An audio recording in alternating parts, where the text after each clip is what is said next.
What if we told you that one of the most intriguing royal love stories of our generation could be quietly unfolding behind palace walls, far from the public eye, yet with the potential to rewrite royal history across Europe? A union so powerful, so symbolic, and so romantic that it could connect royal bloodlines from the House of Orange to Queen Victoria herself, and to the illustrious King Christian IX of Denmark, often called the father-in-law of Europe. It may sound like a royal fantasy, but when you look closely at the lives, lineage, and legacies of two young royals, Count Felix of Monpezat and Princess Catharina-Amalia of the Netherlands, you begin to realize that what may seem like speculation is, in fact, an extraordinary possibility. Count Felix of Monpezat, the dashing Danish royal born into a complex but noble heritage, has long stood apart for his calm confidence, sophisticated demeanor, and unassuming charisma. As the second son of Prince Joachim of Denmark and Alexandra, Countess of Frederiksberg, Felix may not be in the direct line to the Danish throne, but he carries with him the kind of royal charm and noble upbringing that make him a compelling figure in Europe's royal landscape. Educated, cultured, and impeccably well-connected, Felix represents a new wave of royalty, one that blends tradition with modernity, duty with discretion. His recent career moves, including work in fashion and military training, have shown that he's not just another ceremonial royal, but a young man with purpose and poise. And then, on the other side of the North Sea, we have Princess Catharina-Amalia of the Netherlands, future queen of the Dutch people, heir to one of the most progressive monarchies in Europe, and a symbol of stability in a modern constitutional world. Amalia has grown up in the public eye with a grace and dignity far beyond her years. From her earliest appearances alongside King Willem-Alexander and Queen Maxima to her recent gap year spent studying global governance and leadership, Amalia has consistently demonstrated both an understanding of her royal role and a commitment to her country. Yet beyond the tiaras and state banquets lies a young woman with a heart for service, a mind for diplomacy, and, perhaps, a longing for a partnership that understands the weight and wonder of a royal life. Now imagine what it would mean if these two royal trajectories were to merge, if Felix and Amalia, united by friendship, duty, or something more, were to find in each other not just a kindred spirit, but a future together. Such a union wouldn't just be a personal alliance, it would be a symbolic convergence of dynasties that shaped modern Europe. Let's unpack what this would mean historically and emotionally. For the House of Orange-Nassau, the Dutch royal family has long stood proudly apart from the tightly interwoven network of British, Danish, and other European dynasties. While connected through distant cousins and diplomatic ties, the House of Orange lacks one key claim that so many of its royal neighbors possess: direct descent from Queen Victoria of the United Kingdom and King Christian IX of Denmark. Queen Victoria, known as the grandmother of Europe, saw her children and grandchildren marry into nearly every reigning royal family on the continent.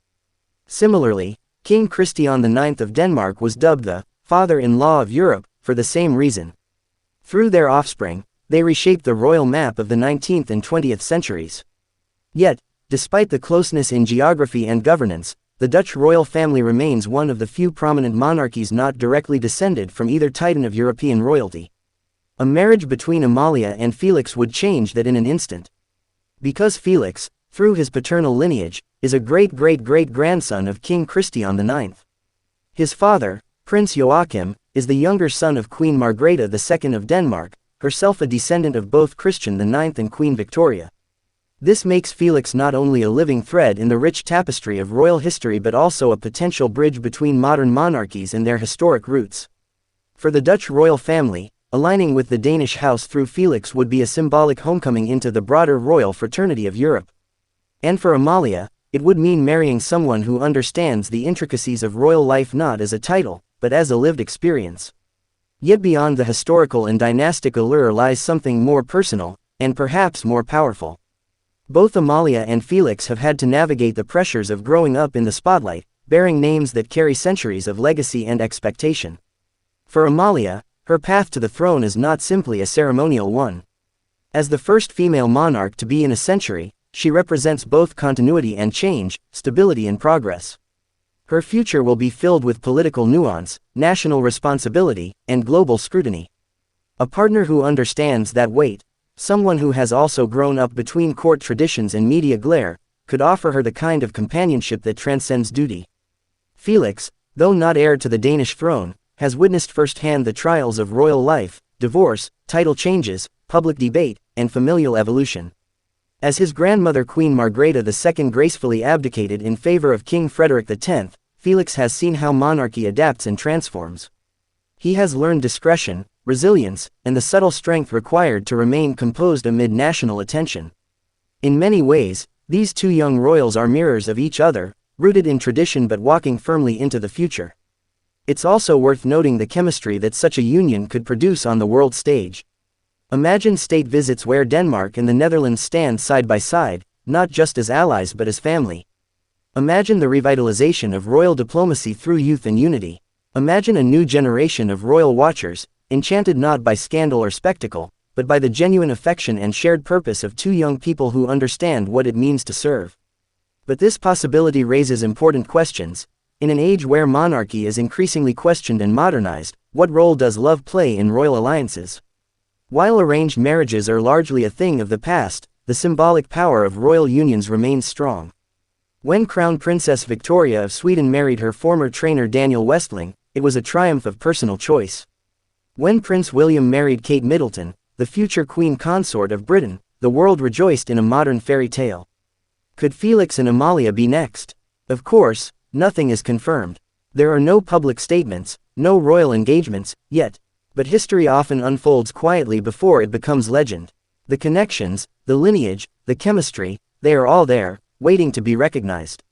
And in an era where royal families must balance heritage with humanity, tradition with transformation, a match like Felix and Amalia's would be more than romantic, it would be revolutionary. Let us not forget the personal impact. Amalia has often spoken, through official channels and rare interviews, of the balance between duty and self. She's expressed awareness of the responsibilities ahead, and the sacrifices they will require. For someone in her position, love cannot be just emotion, it must also be anchor. Felix, with his gentle yet composed public presence, his upbringing within one of Europe's oldest monarchies, and his quiet independence, could be that anchor. Their hypothetical children would not just carry royal titles, they would carry the legacy of centuries. Descendants of Dutch resilience, Danish tradition, and pan-European nobility. They would embody a royal unity that centuries of diplomacy and war had tried to forge through treaties, now made real through love. And in a continent still finding its identity, such a symbol would be both powerful and poetic. As royal watchers speculate and historians analyze, one truth remains clear: some stories are worth watching not because they are guaranteed, but because they hold the potential to reshape everything we thought we knew. Felix and Amalia may be just two young royals today, but tomorrow, they could be the ones to revive the age-old dream of a unified, modern, meaningful monarchy, written not in bloodlines alone, but in the choice of two hearts. And so, as the world continues to evolve, and as these young royals take step after step into their futures, we ask, will the stars align? Will history repeat itself not in war or politics, but in love and legacy? The stage is set, the lineage is perfect, and the possibility is more real than ever. Could this be the fairy tale we've all been waiting for? Thank you for watching this deep dive into what could become one of Europe's most historic royal unions.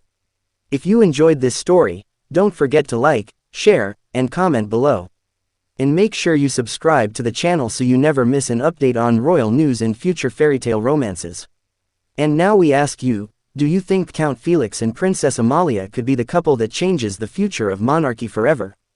Let us know your thoughts in the comments.